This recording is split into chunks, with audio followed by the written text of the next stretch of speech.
My wife's phone. Synced to my laptop. What I saw wasn't a message. The notification appeared at 2:47 in the morning. I was not sleeping. I had not slept well since March, since the funeral, since I buried my wife of 22 years in the cemetery behind the church where we had married.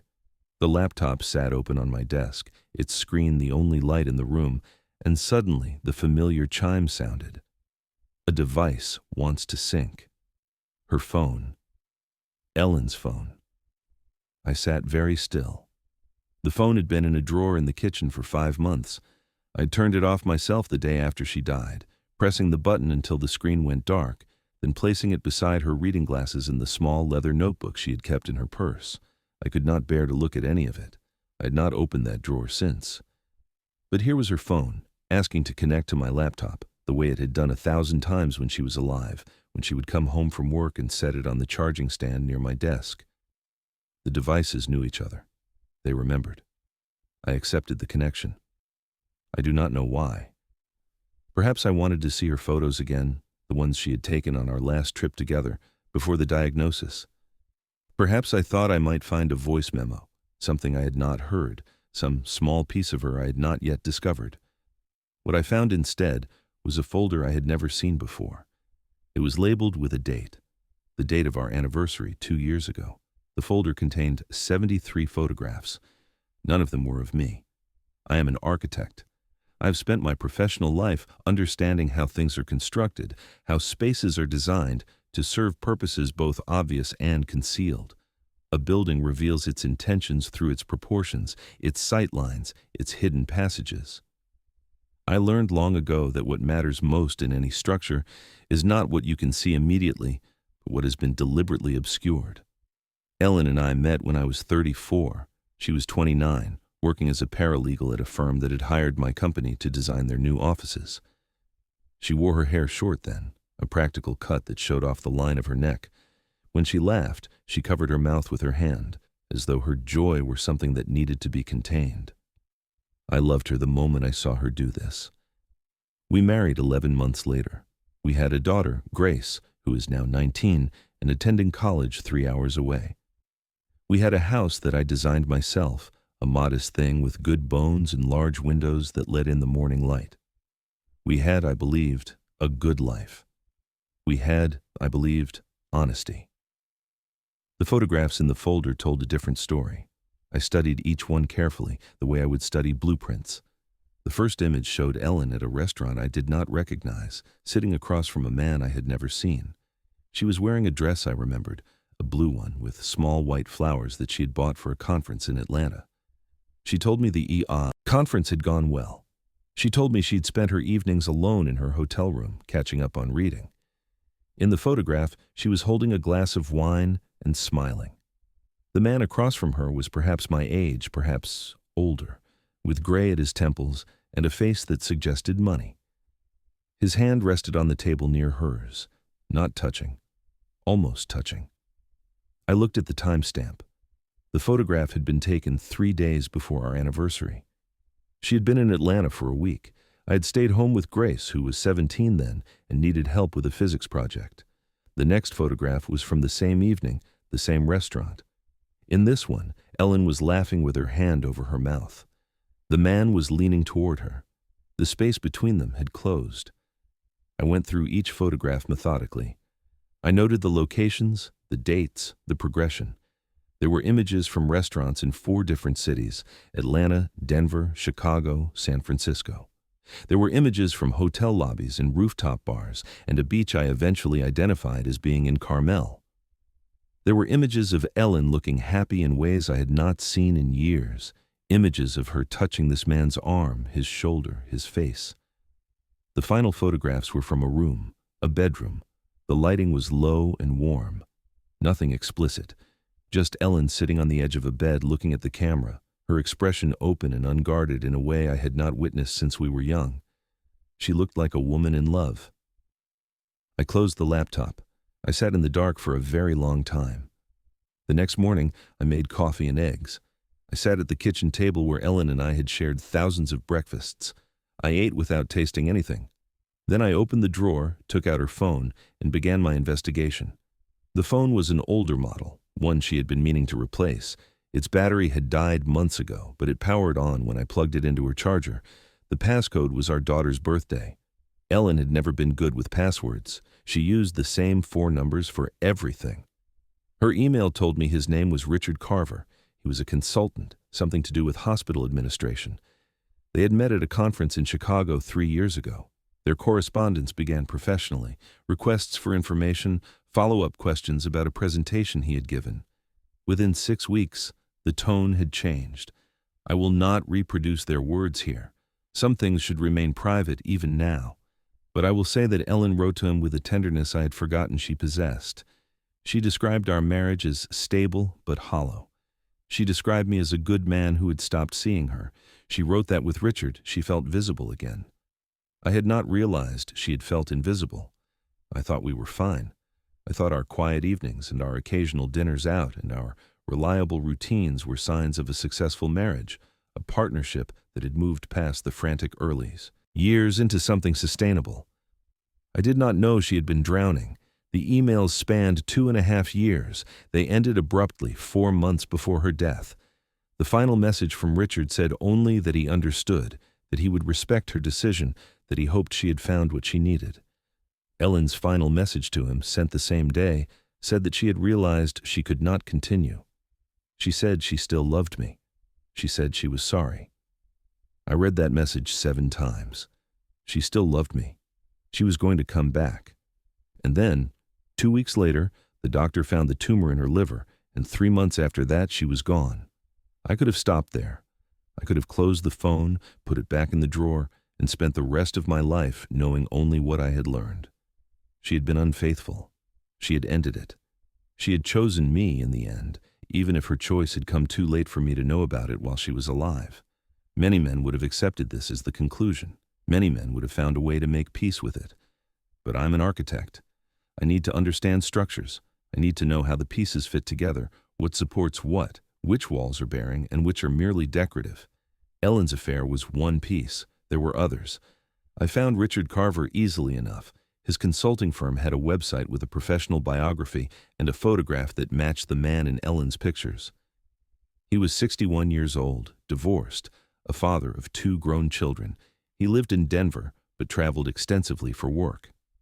His email address was listed on the site, along with an office number that went to voicemail. I did not call him. Not yet. Instead, I began reconstructing Ellen's travel for the past 3 years. Her company had kept meticulous records, and as her widower, I had access to her accounts. I cross-referenced her work trips with the locations in the photographs. Every trip matched. Atlanta in February, Denver in May, Chicago in September, San Francisco in December. She had met him at least a dozen times, sometimes for a single night, sometimes for long weekends that extended beyond her official conference schedules. I calculated the hotels. I calculated the dinners, the drinks, the rental cars she must have used to drive from conference centers to wherever he was waiting. I estimated the total cost of her affair at somewhere between $15,000 and $20,000. This was money from our shared accounts, money I had earned, money I had trusted her to spend wisely. But even this was not the full picture. Because as I dug deeper into her records, I found something else. Payments to a bank account I did not recognize, transfers that began 18 months ago and continued until the week before her diagnosis. $600 every month, sent to an account at a credit union in a city I had never visited. The account belonged to a woman named Margot Carver, Richard's ex-wife. I sat with this information for several days. I walked through my house, the house I had designed, the house where Ellen and I had raised our daughter. I touched the walls and the door frames and the smooth granite countertops Ellen had chosen when we renovated the kitchen. I tried to understand what I was seeing. The most logical explanation was also the most disturbing. Ellen had been paying Richard's ex-wife. Why would she do this? What could Margot Carver have known or threatened to reveal that would be worth $600 a month? I needed to speak with someone. Not Richard, not yet. Not Margot, whose number I did not have. I needed to speak with someone who had known Ellen, who might have seen things I had missed, who could help me understand the woman I had apparently never truly known. I called her sister, Laura. Laura lived 40 minutes away, in a suburb filled with houses that all looked the same. She had been close to Ellen once before something happened between them that Ellen never fully explained. At the funeral, Laura had stood in the back row and left before the reception. I had not spoken to her since. She agreed to meet me at a coffee shop near her home. When I arrived, she was already seated, a cup of tea untouched before her. She looked older than I remembered, more tired. She did not smile when she saw me. We talked about nothing for several minutes. The weather, Grace's college, the difficulty of adjusting to an empty house. Then I asked her directly what had happened between her and Ellen. Laura looked at me for a long time before answering. Her expression was not hostile. It was something closer to pity. She told me Ellen had asked her to lie. 2 years ago, Ellen had asked Laura to tell me she was visiting her for a weekend, when in fact she was in Denver with Richard. Laura had refused. She said she would not be part of Ellen's deception. They had argued, and Ellen had called her judgmental and hypocritical, and they had barely spoken since. I asked Laura what she knew about Margot Carver. Her face changed then, tightening in a way that told me I was approaching something she had hoped to avoid. Richard had not divorced his wife willingly, Laura said. Margot had discovered the affair and hired a private investigator. She had photographs, emails, hotel records. She had threatened to send everything to me unless Ellen agreed to pay. The $600 a month was hush money, a small fortune over time, extracted from my wife by a woman who had been betrayed just as I had been. I asked why Laura had never told me this before. She said Ellen had sworn her to secrecy. She said she had believed in the end that Ellen was trying to protect me. She said she had not known what the right thing to do was, and so she had done nothing. I thanked her for her honesty. I paid for her tea. I drove home through streets that looked the same as they always had, though everything had changed. The next week, I gathered my evidence. I compiled the emails, the photographs, the bank records showing the payments to Margot Carver. I organized everything into a folder on my computer, the way I would organize documents for a building project. Then, I called my lawyer. Martin had handled our wills, our property transfers, the small legal matters that accumulate over a lifetime. He was a careful man, methodical, not given to drama. When I explained what I had discovered, he listened without interruption. When I finished, he asked me a single question. What did I want to do with this information? I had thought about this. I had thought about very little else. Ellen was dead. I could not confront her. I could not demand explanations or apologies or promises to change. The woman who had betrayed me was beyond my reach, preserved now only in my memories and in the photographs another man had taken of her. But Richard Carver was alive. Margot Carver was alive. They had participated in my wife's deception. They had, in their different ways, taken something from me. I wanted to understand what they had taken. I wanted to know the full truth, even if the truth was painful, even if it changed how I remembered my marriage. Martin advised caution. He said that confronting them could lead to complications, legal and otherwise. He said that Ellen's affair was a private matter between us, even if she was no longer here to discuss it. He reminded me that I had a daughter who would eventually want to know about her mother, and that what I discovered might shape that story in ways I could not control. I told him I understood. I told him I would be careful. I did not tell him that I had already booked a flight to Denver. Richard Carver's office was in a building downtown, a glass and steel tower that I recognized as the work of a firm I had competed against years ago. The lobby was clean and cold, all polished marble and abstract art. A receptionist asked if I had an appointment. I said I was an old colleague of Richard's. I said we had worked together on a project years ago. I said I was in town for business and wanted to surprise him. The receptionist smiled and said she would see if he was available. He was.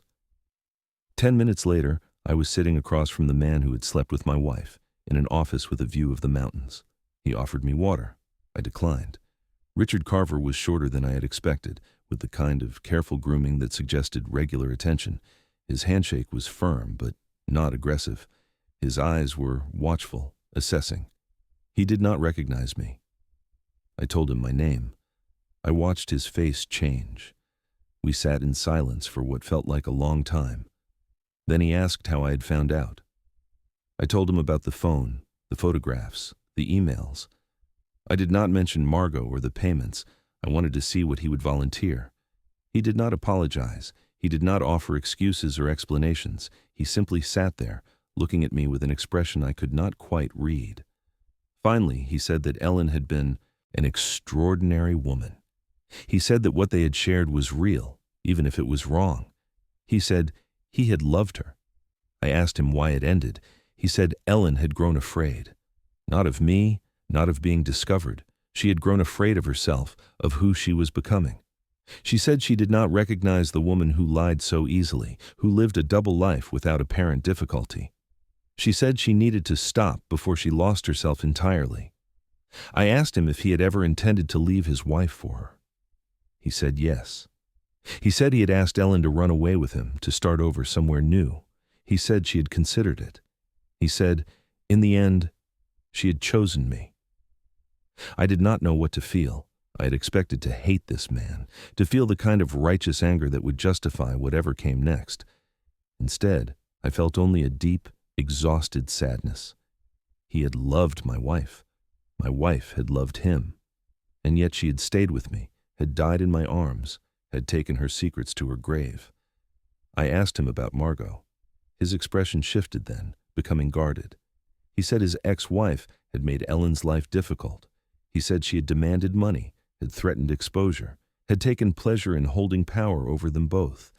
He said Ellen had paid without complaint, unwilling to risk the destruction of her family over an affair that was already ending. I asked him if the payments had stopped. He looked at me carefully. He said they had stopped when Ellen died. I thanked him for his time. I left his office without shaking his hand. I walked through the cold lobby and out into the bright Denver sunlight, feeling as though I had aged a decade in the span of an hour. Margot Carver was harder to find. She had remarried after the divorce, changing her name, moving to a smaller town an hour outside the city. But I am patient, and I am thorough, and eventually I located her through public records. I did not fly back to Denver. Instead, I wrote her a letter. I explained who I was. I explained what I had discovered. I told her I understood why she had done what she had done. That betrayal demands some form of compensation, that she had found her own way to extract justice from a situation that had wounded her deeply. Then I told her I wanted the money back. Not all of it. I knew that was unrealistic. Ellen had paid her for 18 months, a total of almost $11,000. I asked for half. I said I would consider the rest payment for the pain my wife had caused her. I said I expected her response within 2 weeks.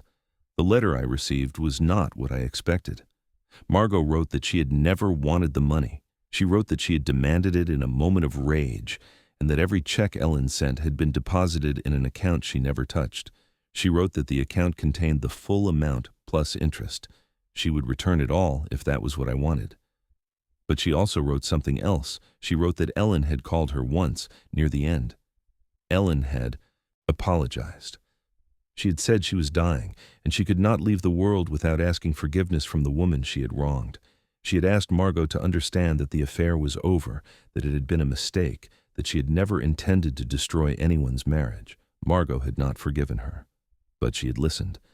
The money arrived 3 weeks later, a cashier's check for just over $12,000. I deposited it in an account for Grace. I did not tell her where it came from. Someday, when she is older, I may explain. For now, she knows only that her mother loved her, that her mother was human, that none of us are without flaw. I still live in the house I designed. I still sit at the kitchen table where Ellen and I shared our mornings. Some days are easier than others. Some nights, I open the drawer and look at her phone, at her glasses, at the small leather notebook filled with her handwriting. I no longer search for secrets. I have found enough. Richard Carver sent me a message 6 months after our meeting. He said he was sorry for the pain he had caused. He said he thought about Ellen often, that he missed her in ways he could not fully articulate. He asked if I would ever be willing to talk again. I did not respond. Laura calls me every few weeks now. We have rebuilt something, she and I, from the wreckage of what Ellen left behind. She tells me stories about their childhood, about the Ellen who existed before I knew her, before the compromises and the disappointments, and the slow erosion of whatever had once made her whole. I listen. I try to remember. I try to forgive.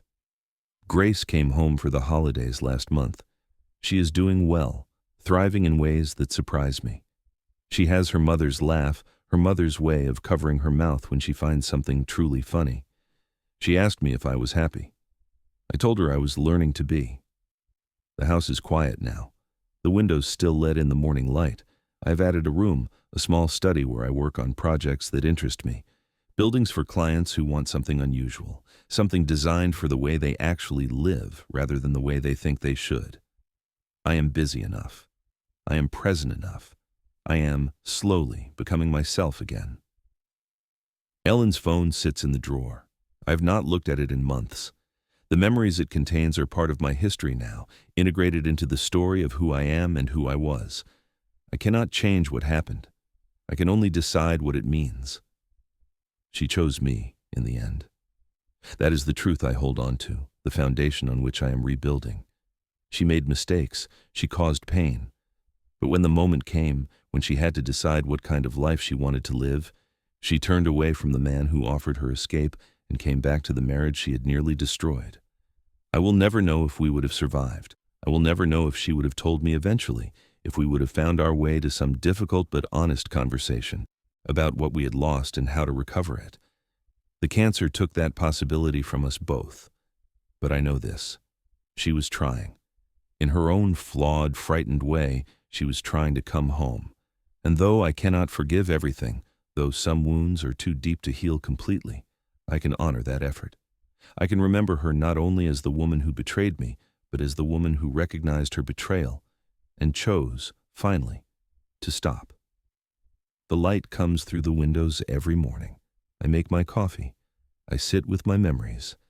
And I wait for whatever comes next, ready now to face it without flinching, without pretending, without the comfortable illusions that once made my life feel simple. The truth is never simple. But it is, in the end, the only thing worth having. There's one more thing I should mention. 3 months after I returned from Denver, I was going through boxes in the garage. Ellen had asked me, during her final weeks, to donate her clothes to charity. I'd put it off, unable to face the task. But Grace was coming home for spring break, and I wanted the house to feel less like a museum, less like a shrine to someone who was never coming back. In one of the boxes, beneath sweaters and scarves and the winter coat she had worn on our first date, I found a leather journal. It was different from the one in her purse, older, the binding cracked and worn. Inside were entries dating back to the year before she died. She had written about me. Not about Richard, not about the affair, not about the tangled mess her life had become. She had written about our morning routines, about the way I stirred my coffee counterclockwise, about the sound of my voice when I talked on the phone with clients. She had written about watching me work in my study, about the way my shoulders tensed when I was solving a difficult problem, about the gray that had started appearing at my temples. She had written that she was afraid of losing me. Not to another woman. To time. To the slow drift that happens when two people stop paying attention, when they assume the other will always be there, when they forget to be grateful for what they have. One entry, written 6 weeks before her diagnosis, described a dream she had. In the dream, we were young again, newly married, standing in the empty lot where our house would eventually be built. She said I was pointing at the sky, explaining something about the angle of the light. She said she could not hear my words, but she did not need to. She knew in the dream that I was telling her about our future. She woke from that dream and lay beside me for hours, she wrote, watching me sleep. She made a decision that morning. She would end things with Richard. She would find a way to tell me the truth. She would risk everything for the chance to rebuild what we had lost. She never got the chance. The diagnosis came 2 weeks later. By the time she understood what was happening, there was no time left for confessions or rebuilding. There was only the slow, terrible process of saying goodbye. I read that journal 3 times before I understood what it meant. Ellen had not chosen me out of obligation or fear or the simple inertia of a long marriage. She had chosen me because she remembered what we had been. She had chosen me because she believed we could find our way back to each other. She had chosen me because despite everything, she still saw something in me worth fighting for. I keep the journal in my nightstand now, beside the photographs from our wedding and the first birthday card Grace ever made for me. Some nights, when sleep will not come, I open it and read her words. I hear her voice in them, the voice I fell in love with 30 years ago, the voice that still echoes through these empty rooms. I am not the same man I was before I learned the truth. I'm more careful now, more aware of the fragility of things. I notice when people seem distant. I ask questions I once would have avoided. I try, in my own imperfect way, to be the kind of husband Ellen deserved, even though she is no longer here to receive it. The house remains. The light still comes through the windows every morning. And somewhere, in the quiet spaces between memory and hope, I am learning to live with what I know. That is enough. It has to be.